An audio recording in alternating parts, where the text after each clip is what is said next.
तो अस्सलाम वालेकुम matric class chapter number 3 organic chemistry lecture number 7 है हमारा। इसमें हम कोल के बारे में डिस्कशन करेंगे। In the last lecture we have discussed about the sources of organic compound, so we are going to start our demonstration on two sources and the first source is that coal. तो coal क्या है? कोयला जिसे हम कहते हैं। तो coal is made up of variety of hydrocarbons. Coal किससे बनता है? वैरायटी ऑफ हाइड्रोकार्बन से बनता है, मतलब हाइड्रोजन और कार्बन के डिफरेंट जो है वो मतलब कंपोजिशन में कंपाउंड से जो है वो कोई भी फॉर्मेशन होती है। ठीक है। अच्छा, यहाँ पर वैरायटी का मतलब ये है कि जो हाइड्रोकार्बन इसमें होंगे वो डिफरेंट हो सकते हैं। ठीक है। मिसाल के तौर पे पेट्रोल के लिए अलग कार्बन की जो है क्वांटिटी है। ठीक है। और एलपीजी के लिए मतलब आपके ब्यूटेन गैस के लिए क्वांटिटी अलग है कार्बन की। तो इस हिसाब से इसने यहाँ पर बात की है कि वैरायटी ऑफ हाइड्रोकार्बन से जो है वो कोल बनता है। Important source of fossil fuel, solid fossil fuel। जो fossil fuels होते हैं हमारे, जो जमीन से हमें मादे जो है मिलते हैं, जिनके जरिए हम जो है फ्यूल तैयार करते हैं, जिनके जरिए हम ईंधन तैयार करते हैं, तो उसमें एक बहुत इंपॉर्टेंट सोर्स है हमारे सॉलिड फॉसिल फ्यूल में। ये लिक्विड फॉसिल फ्यूल में तो ऑयल में मिल जाता है, तेल मिल जाता है। ठीक है। लेकिन सॉलिड में जो है वो सिर्फ कोल मिलता है हमें। इसकी हमें बहुत ज्यादा जो है एप्लीकेशन हमारे इंडस्ट्रियली होती हैं। अच्छा, थर्ड पॉइंट है it is found in various depths between third point है it is found in various depths beneath earth surface. ये जो है कोल कहाँ होता है? वेरियस डेप्थ्स, डिफरेंट डेप्थ्स होती हैं जमीन की। ठीक है। नीचे हम लेयर्स बाय लेयर्स जाते देते हैं तो हमें कहाँ मिलता है? ये जमीन के अंदर निचले हिस्सों में जो है वो मिलता है वेरियस डेप्थ में, डिफरेंट लेयर्स के अंदर। It is developed in nature 5 million years ago. तकरीबन 500 मिलियन साल पहले जो है कोल की डेवलपमेंट शुरू हुई थी हमारे जमीन के अंदर। अब इस पॉइंट को जो है मैं अंडरलाइन भी कर देता हूँ और थोड़ा सा आपसे डिस्कस भी कर देता हूँ। बच्चों, जैसे कि हम जानते हैं कि हमारा सोलर सिस्टम जो है वो तकरीबन 14.7 बिलियन ईयर्स अगो जो है वो बना था। तकरीबन 14.7 सालों पहले जो है वो हमारा यूनिवर्स, हमारा सोलर सिस्टम जो है वो वजूद में आया था। और उस सोलर सिस्टम में जो हमारी जमीन है उसे बने हुए तकरीबन 4.7 बिलियन ईयर्स हो गए। ठीक है। तकरीबन 4.7 बिलियन ईयर्स गुजर चुके हमारी जमीन को बने हुए। अब क्या कहा जाता है कि जब हमारी जमीन बनी तो इसमें हर जगह पर आग थी, हर जगह पर पूरी अर्थ जो थी वो आग से भरी पड़ी थी। उस आग को फिर अल्लाह पाक ने बारिशें करके जो है वो बुझाया, और जब ये बारिशों से बुझी तो इसमें जो है वो पौधे हो गए, पेड़ हो गए, दरख्त लगे, और फिर जो दरख्त जो उसमें उगना शुरू है तो पूरी जमीन जो है वो हरियाली से भर गई। फिर अल्लाह पाक ने जो है वो मवेशी पैदा फरमाए, और फिर उन मवेशियों ने उन दरख्तों को खाया, अब उन पौधों को खाया, और जो दरख्त बचे वो जमीन के अंदर जो है वो क्या दबते गए। ठीक है। अब वो जमीन में जो डेप्थ में दबते जा रहे हैं, ये बात हमने जो की various depths beneath earth surface, कि वो जमीन में दबते गए। अब जो जमीन में दबते गए तो वो क्या बनते गए? वो बनते गए फॉसिल फ्यूल। ठीक है। वो मादा बनते गए जो हमारे काम आता है, जो हमें ईंधन के जरिए जिसका हम ईंधन में इस्तेमाल करते हैं। ठीक है। तो 4.7 बिलियन से वो अर्थ बनती है, उसमें जितने भी वुड है वो जमीन के अंदर जो है वो जाती है, समा जाती है, दफन हो जाती है, और वो किस फॉर्म में बन जाती है? फिर वो क्या हो जाती है? फिर हमारे फॉसिल फ्यूल बन जाती है। तो इस पॉइंट का मतलब ये है। तो मतलब जो आज हम कोयला जमीन से हासिल करते हैं वो तकरीबन जो है कितना पुराना होता है? 500 मिलियन साल पुराना होता है, जो कि जब जमीन बनी थी तो उसके अंदर जो है वो दफन हुई थी की लकड़ी, और उससे बना है।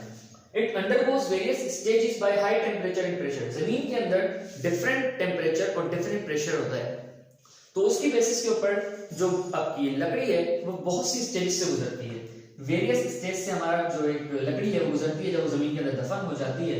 उन स्टेजेस की बात जो है हम यहाँ पर करते हैं। ठीक है। तो stages of formation of coal को पढ़ते हैं कि कोल बनता किस तरह है, कौन सी स्टेजेस से जो है वो गुजरता है, जो कि हमने वहां बात की है। तो सबसे पहले लकड़ी है, वुड है जमीन के अंदर। ठीक है। जो दफन हो चुकी, वो उस जमीन के अंदर लकड़ी को तकरीबन जब 50,000 साल गुजरते हैं तो पहली स्टेज में जो है वो ट्रांसफर होती है। पहली स्टेज में क्या होती है उसकी? उस पहली स्टेज का नाम होता है पीट। ठीक है। उस पहली स्टेज का नाम है पीट, और वो पीट जो है लकड़ी तकरीबन 50,000 साल में बनती है। और पीट एक लो ग्रेड कोल होता है जिसके अंदर कार्बन का कंटेंट जो है कम होता है, और बुक में मेंशन होगा शायद 50% तो 60% कार्बन हमने रखा है इसके अंदर। और इट इज वेरी सॉफ्ट, नरम होता है। इट इज विस्कस लिक्विड, गाढ़ा लिक्विड होता है। ठीक है। लिक्विड जैसा होता है, बिल्कुल गाढ़ा चिपचिपा, एंड नॉन फ्लेमेबल। और आग भी इसमें नहीं लगती और आग भी इससे नहीं जलाई जा सकती। तो ये फॉसिल फ्यूल नहीं है, पीट फॉसिल फ्यूल नहीं है, ठीक है, क्योंकि हमारे काम में नहीं आएगा ना, इससे हम आग नहीं जला सकते। अच्छा, उसके बाद सेकेंड फॉर्म है वुड की। जब वुड को तकरीबन 100,000 साल गुजर चुके होते हैं, 100 के ईयर जब उसको गुजर जाते हैं, तो लकड़ी चेंज होती है लिग्नाइट के अंदर। उसकी सेकंड स्टेज है लिग्नाइट। लिग्नाइट क्या होता है? लिग्नाइट में लो ग्रेड कोल है, जिसमें कोल की जो परसेंटेज है वो थोड़ी कम है, 70% है कोल इसमें, सॉरी कार्बन की परसेंटेज कम है, 70% कार्बन है इसमें। ये भी वेरी सॉफ्ट, ये भी नरम होता है। It is also a viscous liquid, ये भी एक विस्कस लिक्विड है। अच्छा, एक बात याद रखिए, जो भी विस्कस लिक्विड होगा और नॉन फ्लेमेबल होगा, वो हमारे फ्यूल के तौर पे हम उसको इस्तेमाल नहीं कर सकते, वो फ्यूल के लिए हमारे लिए काम नहीं, कारामद नहीं है। एक चीज और बता देता हूँ, चलो हिस्ट्री की बातें करते चलते हैं इस लेक्चर के अंदर ही, कि लिग्नाइट जो है वो हमारे पास सिंध में मौजूद है। थरपारकर के अंदर तकरीबन 185 टन लिग्नाइट जो है वो मौजूद है थरपारकर सिंध में, ठीक है। 185 टन्स ऑफ लिग्नाइट जो है उसके रिजर्व्स हमारे पास थरपारकर में जमीन के अंदर मौजूद हैं। लेकिन वही बात फिर से आ जाती है कि लिग्नाइट चूंकि नॉन फ्लेमेबल है, तो फ्यूल के तौर पर तो उसको इस्तेमाल नहीं किया जा सकता। तो हमारे लिए वैसे तो काम की नहीं है, लेकिन डिफरेंट सोर्सेस के तौर पर उसको इस्तेमाल में भी किया जाता हो। अच्छा, उसके बाद थर्ड स्टेज क्या है? थर्ड स्टेज है हमारी बिटुमिन। और बिटुमिन लकड़ी को जब तकरीबन 1 मिलियन साल गुजरते हैं, तो वो लकड़ी चेंज होती है बिटुमिन में। और बिटुमिन एक मीडियम ग्रेड कोल है, जिसमें कार्बन की जो कंटेंट है, जो कार्बन की क्वांटिटी है, वो 80% होती है। तो 80% होने की वजह से, कार्बन के ज्यादा मिकदार होने की वजह से हमारे क्या होती है, बिटुमिन जो है मीडियम ग्रेड कोल होता है। और ये सिर्फ सॉफ्ट होता है, ये नरम होता है, ठीक है, वेरी सॉफ्ट नहीं है, सिर्फ नरम है। And it is viscous liquid, ये भी विस्कस लिक्विड है। And it is also a non flammable, ये भी नॉन फ्लेमेबल है, तो इसका फ्यूल में तो कोई काम नहीं होगा। लेकिन एक बात मैं आपको बता दूं कि विटामिन की जो है थर्मल डिकम्पोजिशन की जाती है, ठीक है। उसके जरिए हमें 3 चीजें मिलती हैं। एक आपके पास जो मेजर कंपोनेंट बता रहा हूं मैं सिर्फ आपको, बल्कि 2 बता देता हूं। एक है कोक, दूसरा है कोल टार, और तीसरा है कोल गैस, ठीक है। इनमें से 2 बड़े इंपॉर्टेंट हैं। 2 इंपॉर्टेंट कौन से हैं? एक है कोक, जो हम कोयला इस्तेमाल करते हैं ना, अपने जो दुकानों में इस्तेमाल होता है, देगों वालों के पास या घरों में लेके आते हैं जरा, कोई ब्लैक पीस जो होते हैं, वो दरअसल जो है बिटुमिन की फॉर्म होती है, वो बिटुमिन की फॉर्म होती है, वो कोयला नहीं होता। कोयले की बात अपने जहन में रखें, कोयला क्या चीज है उसमें हम पढ़ रहे हैं आगे चल के। ये स्टेज है, ये स्टेज होती है कोयले की, ठीक है। कोक भी किसमें से निकलता है? बिटुमिन में से निकलता है। बिटुमिन की फ्रैक्शनल डिस्टिलेशन की जाती है, उसके जरिए हमें हासिल होता है कोक, ठीक है ना। तो उस कोक को हम घर में इस्तेमाल करते हैं एज अ फ्यूल सोर्स, वो कोयला नहीं होता, ठीक है। कोयला कैसा होता है उसके बारे में बात कर रहे हैं आगे। तो बिटुमिन से अच्छा एक तो निकलता है कोल, एक कोक, दूसरा है कोल टार। कोल टार जैसे आपके पास ये डामर होता है, इस तरह से होता है, उसकी फिर थर्मल डिकम्पोजिशन की जाती है, उसको जलाया जाता है। उसकी थर्मल डिकम्पोजिशन मतलब ही ये होता है कि हीट के जरिए उसको तोड़ा जाता है। तो उसको जब हीट दी जाती है तो पतला होता है। उसमें से फिर सबसे इंपॉर्टेंट चीज क्या निकलती है? उसमें से मोस्ट इंपॉर्टेंट चीज जो है वो आपके पास जो है 200 एरोमेटिक कंपाउंड्स निकलते हैं, खुशबू वाले कंपाउंड्स निकलते हैं 200, जब बिटुमिन की कोल टार की आप थर्मल डिकम्पोजिशन करते हैं, ठीक है। बिटुमिन में से निकलता है कोल टार की थर्मल डिकम्पोजिशन होती है। उस थर्मल डिकम्पोजिशन में जो है क्या निकलता है? एरोमेटिक कंपाउंड निकलते हैं 200 खुशबूदार कंपाउंड निकलते हैं। उनमें जो मोस्ट इंपॉर्टेंट और मोस्ट वैल्यूएबल कंपाउंड होता है वो होता है बेंजीन, जो दवाओं में जो है वो एक मेजर कंपोनेंट इस्तेमाल होता है, ठीक है। तो ये बिटुमिन की हिस्ट्री, और इसका जो है बहुत यूज भी है। अच्छा, द लास्ट वन एंथ्रासाइट। तो जगह थोड़ी इसमें कम है, तो मैं इसको बिल्कुल छोटा करके लिखा है। तो एंथ्रासाइट हार्ड, जो इसकी नेचर है वो हार्ड है, और ये हाई ग्रेड कोल, इसमें 90% जो है वो कार्बन मौजूद होता है। अच्छा, एक चीज रह गई कि एंथ्रासाइट कैसे बनता है, कब बनता है? तो एंथ्रासाइट जब लकड़ी को तकरीबन 5 मिलियन साल गुजर चुके होते हैं, तो वो तब्दील होती है एंथ्रासाइट में। और एंथ्रासाइट क्या होता है? एक हार्ड फॉर्म में होता है, स्टोन फॉर्म में, पत्थर की शक्ल में होता है, ठीक है। हाई ग्रेड कोल होता है, बहुत जो इसमें क्वांटिटी होती है कार्बन की 90% कार्बन होता है। एंड फ्लेमेबल, अब सबसे इंपॉर्टेंट चीज हमारी आ गई कि ये फ्लेमेबल होता है। ये फ्लेमेबल है, मतलब इससे आग लगाई जा सकती है, और ये फ्यूल के तौर पर इस्तेमाल किया जा सकता है। तो मोस्ट इंपॉर्टेंट एंथ्रासाइट हो गया। जो कोल असल में होता है वो एंथ्रासाइट होता है, और कोल असल में पत्थर होता है। कोल असल में पत्थर होता है, जिन्हें पहले इस्तेमाल करते थे लोग, उसमें क्या कहते हैं उसको, हुक्के के ऊपर वो चिल्लम रखा जाता था, वो अभी भी मिलता है, तो वो रखते थे लोग। तो वो असल में दरअसल कोल होता है। वो है एंथ्रासाइट, वो असल फॉर्म है, सॉलिड फॉर्म है, देर तक चलने वाली फॉर्म है। वो जो पत्थर है तो देर तक चल सकता है, वो महंगा भी होता है इसलिए, ठीक है ना। तो एंथ्रासाइट जो है वो होता है असल कोल, पत्थर की फॉर्म है।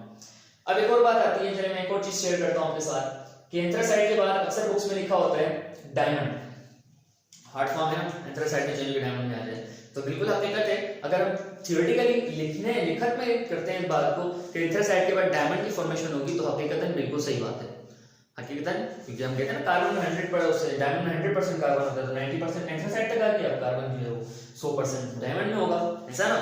लेकिन डायमंड नहीं बन सकता प्रैक्टिकली लकड़ियों से, क्योंकि अगर लकड़ियों से डायमंड बनने पे आए तो उसको इतने ही टाइम और लगेगा जितना अर्थ को बने हुए टाइम हो चुका है, दैट इज 4.7 बिलियन ईयर्स। तो इतना टाइम तो किसी के पास नहीं है, इतना टाइम तो बिल्कुल भी नहीं है। अर्थ जब बनी थी उससे लेकर अब तक का टाइम लगेगा डायमंड को बनने में, तो ऐसा प्रैक्टिकली नहीं हो सकता कि डायमंड बने किससे, लकड़ियों से। हाँ अलबत्ता डायमंड कैसे आया फिर हमारी जमीन में, डायमंड आया है एक धमाके की सूरत में। वो कैसे, कहा जाता है कि मैं इसको इरेज कर देता हूं, कहा जाता है कि तकरीबन जब अर्थ की फॉर्मेशन हुई थी तो एक स्टार आसमान में मौजूद है जिसका नाम है लकी स्टार। उस लकी स्टार का एक्सप्लोजन हुआ था, जिसे हम कहते हैं सुपर नोवा एक्सप्लोजन, ठीक है। एक बड़े सितारे का जो है वो एक धमाका हुआ था, एक्सप्लोड हुआ था, और उसके जरिए हमारे जमीन के अंदर क्या आए थे, डायमंड्स आए थे। लकी स्टार के अंदर जो है वो डायमंड्स होते हैं, ठीक है, क्योंकि हम जानते हैं कि stars are element making factories, stars में से ही एलिमेंट जो है वो बनते हैं। तो हम ये कहते हैं कि सुपरनोवा एक्सप्लोजन हुआ था जिसके जरिए डायमंड जो थे वो जमीन के अंदर आए। अब बच्चे सवाल ये करते हैं, सर सवाल ये आता है कि डायमंड्स जो आएगा जमीन के अंदर सुपरनोवा एक्सप्लोजन के जरिए, तो हम जब कार्बन मतलब हम जब कोयले की कान के अंदर काम करते हैं तभी क्यों मिलता है, मतलब वो बन रहा है लकड़ी से बन रहा है ये आपका मतलब कोयले से ही बना हुआ है आपका डायमंड जो है। तो उसका जवाब जो यही रहता है हमेशा, आपको भी बता देता हूँ कि देखें, क्योंकि डायमंड, क्योंकि हम कोयले के लिए सबसे ज्यादा खुदाई करते हैं, सबसे ज्यादा जो माइनिंग होती है ना वो कोयले के लिए होती है, तो इसी वजह से हमें वहां पर एक इक्का दुक्का जो है डायमंड मिलते हैं। क्या पता जहां पर मैं खड़ा हूँ उस जमीन के नीचे भी डायमंड कहीं ना कहीं मौजूद हो, मतलब मैं तो ऊपर हूँ काफी, नीचे अगर बात करते हैं, नीचे अगर बात करते हैं जमीन की, तो क्या पता इसकी खुदाई की जाए यहाँ पे कोई डायमंड का पीस मिल जाए, तो इट कैन बी हैप्पी, क्योंकि हमने कहा कि सुपरनोवा एक्सप्लोजन कहीं भी हर जगह पर जो है डायमंड बिखर चुके थे, लेकिन जमीन के अंदर वो दफन हो गए, ठीक है, क्योंकि आप जानते हैं कि अर्थ पुरानी है तो वो फॉसिल बन गए, एक फॉसिल बन गए, बिल्कुल ठीक है। अच्छा अब बात आती है कि ये होते किधर है, आपका जो कार्बन है, सॉरी जो कोल है, वो सबसे ज्यादा उसकी क्वांटिटी किस तरफ होती है और कहाँ पाया जाता है दुनिया के अंदर, तो उसकी बात करते हैं। जो कार्बन है कोयला, और दुनिया के कुछ बड़े ममालिक में पाया जाता है, जैसे यूएसए में मौजूद होता है, ठीक है, ऑस्ट्रेलिया में मौजूद होता है, इसके बड़े जो है वो समझे कि डिपॉजिट्स मौजूद हैं जमीनों में इनके, यूएसए, ऑस्ट्रेलिया और Russia, Pakistan, UK, United Kingdom, इन सब ममालिक में जो है वो पाया जाता है कोल। पाकिस्तान के अंदर सबसे ज्यादा कोल जो है वो कहां पाते हैं, पाकिस्तान की बात करें तो पाकिस्तान में सबसे ज्यादा कोल सिंध में और आपके पंजाब में मौजूद है, ठीक है, सबसे ज्यादा डिपॉजिट्स सिंध और पंजाब में। सिंध में मैंने आपको बता दिया कि सिंध में जो है वो लिग्नाइट मौजूद है, और लिग्नाइट कितना 185 टन, इसके 185 टन जो है लिग्नाइट सिंध के अंदर इसके डिपॉजिट्स हैं, इसके आपके लिग्नाइट के, ठीक है जी। और पंजाब में भी इसके डिफरेंट जगहों पे जो है वो डिपॉजिट मौजूद हैं। तो ये था हमारा आज का टॉपिक कोल। और एक और बात आपको बता दूं कि कोल जो है एक ब्लैक गोल्ड है, कोल एक ब्लैक गोल्ड है, ठीक है, क्योंकि कोल से बहुत सारे काम होते हैं, कोल आम चीज नहीं है, कोल एक बहुत बड़ा फॉसिल है, बहुत बड़ा फॉसिल फ्यूल है, इसके जरिए ईंधन बनता है, इसके जरिए बहुत सी सारी चीजें बनती हैं। जैसे मैंने आपको बताया कि विटामिन से क्या बनता है, विटामिन से उसकी फ्रैक्शनल डिस्टिलेशन करते हैं, कोल गैस मिलती है और कोल टार मिलता है, कोक मिलता है, ठीक है। उसके बाद फिर जब उसकी थर्मल डिकम्पोजिशन करते हैं तो हमें क्या मिलता है, उसके जरिए हमें बेंजीन मिलती है, 200 एरोमेटिक कंपाउंड में से एक बेंजीन मिलती है। और बेंजीन के इंडस्ट्रियली इतनी ज्यादा इंपॉर्टेंस है कि आपको अगर नेट पे आप सर्च करें उसको तो आपको खुद इसका जो है वो मालूमात खुद मिल जाएगी आपको कि कितनी इंपॉर्टेंट है।